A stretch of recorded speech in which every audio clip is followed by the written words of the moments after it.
Welcome to job informer Tamil channel. இன்றைக்கி இந்த வீடியோவில் உங்களோட லேப்டாப்பில் இந்த மாதிரி இன்வால்வ்டு பார்ட்டிஷன் டேபிள் அப்படிங்கிற மாதிரி எரர் வருது அப்படின்னா இதை எப்படி சரி பண்ணலாம் அப்படிங்கிற மாதிரி பார்ப்போம். இது வந்து பார்த்திங்க அப்படின்னா ஒரு டெல் லேப்டாப். இந்த டெல் லேப்டாப்பில் இந்த மாதிரி எரர் வருது. இது என்னென்னு பார்த்தீங்க அப்படின்னா பூட்டில் வந்து ஒரு சின்ன பிரச்சனைகள் இருக்குது, அதனால தான் இந்த பிரச்சனை வருது. அது எப்படி சரி பண்ணலாம் பார்த்தீங்கன்னா ஃபஸ்ட்டு இந்த மாதிரி வரும்போது இதை நீங்கள் மறுபடியும் ரீஸ்டார்ட் பண்ணும்போது வந்து F2ங்கிற பட்டனை நீங்கள் ப்ரெஸ் பண்ணணும். இப்போ நான் ஆஃப் பண்ணிட்டேன். மறுபடியும் ரீஸ்டார்ட் பண்ணும்போது பார்த்தீங்க அப்படின்னா F2ங்கிற பட்டனை ப்ரெஸ் பண்ணணும். கண்டினியூவாக ப்ரெஸ் பண்ணிங்கன்னா மேலே அந்த ஒரு பூட் மெனுங்கிற ஸ்டெப்பு வந்து போகும். அதுக்கப்புறம் பார்த்தீங்க அப்படின்னா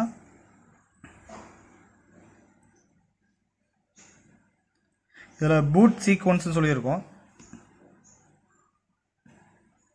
இது ஓப்பன் பண்ணிங்கன்னா ஆல்ரெடி பார்த்தீங்க அப்படின்னா எல்லாமே வந்து ஃபஸ்ட்டு எது பூட் ஆகுதுன்னு இருக்கும்.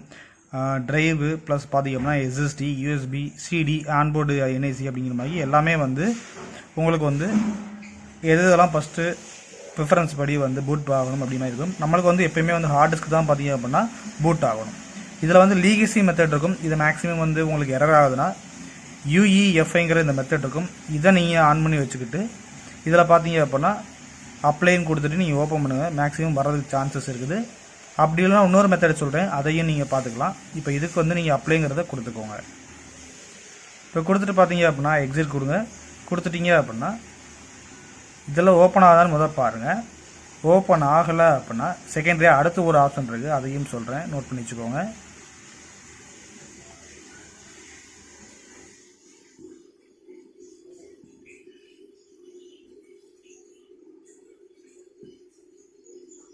ஓகே, இதை பொறுத்த வரைக்கும் வந்து இதிலே ஓப்பன் ஆயிடுச்சு. அப்படி ஆகலை அப்படின்னா அடுத்து இன்னொரு ஸ்டெப் இருக்குது, அதை நீங்கள் பண்ணிவிட்டு நீங்கள் கண்டிப்பான முறையில் ஒர்க் அவுட் பண்ணி பாருங்கள். அதை கண்டிப்பாக வந்து இதாகும். இப்போ இதை நான் சரம் பண்ணிட்டு ஆல்டர்னேட் மெத்தட் இன்னொரு மெத்தட் இருக்குது, அதையும் காமிக்கிறேன், பார்த்துக்கோங்க.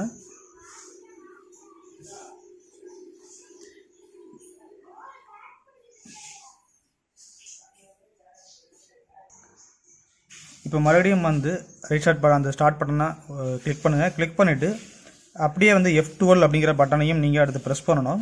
இப்போ பாருங்கள், பவர் பட்டனை ஆன் பண்ணிட்டு F2வில் வந்து டேரெக்டாக ப்ரெஸ் பண்ணிட்டே இருந்தீங்கன்னா மேலே வந்து பூட் மெனுக்கு இன்னொரு ஆப்ஷன் வந்து இருக்குது, அது ஓப்பன் ஆகும். அதில் போயிட்டு நீங்கள் வந்து பார்த்தீங்க அப்படின்னா அதர் ஆப்ஷன்ஸ் 3 ஆப்ஷன்ஸ் கொடுத்தாங்க. Legacy boot, UEFI boot, other options கொடுத்துருக்காங்க. நம்ம அதர் ஆப்ஷனில் போயிட்டு சேஞ்ச் பூட் மோட் செட்டிங்ஸ் இருக்கும், இதை கிளிக் பண்ணிக்கோங்க. கிளிக் பண்ணிவிட்டு legacy boot mode, secure boot ஆஃப்னு இருக்கும். நீங்கள் ஆல்ரெடி வந்து அந்த மாதிரி தான் இருக்கும், அதில் தான் வந்து பிரச்சனைகள் இருக்கும் ஓப்பன் ஆகிறதுல. அதனால் செகண்ட் மெத்தட் பார்த்திங்க அப்படின்னா UEFI boot mode, secure boot on சொல்லியிருக்கும். இதை கொடுத்துட்டு நீங்கள் ஓகேன்னு கொடுத்துட்டீங்க அப்படின்னா மேக்ஸிமம் வந்து இது வந்து சரியாக இருக்க வாய்ப்பு இருக்குது. இப்போ 2 years to proceed, இது ஓகேவா அப்படின்னு கேட்குறாங்க. எஸ்ன்னு கொடுத்துக்கோங்க. கொடுத்துட்டீங்க அப்படின்னா இதை அப்ளை பண்ணி சேஞ்ச் பண்ணிக்கலாம்னு கேட்குறாங்க. இதுலேயும் வந்து அப்ளை இதை சேஞ்சஸ் சொல்லி ஓகேங்கிறத என்டர் பண்ண கிளிக் பண்ணிங்க அப்படின்னா நெக்ஸ்ட்டு வந்து UEFI மோடில் வந்து ஓப்பன் ஆகும். இப்போ பார்த்தீங்க அப்படின்னா மேக்ஸிமம் வந்து இந்த எரர் வந்து சரியாக இருக்கும்.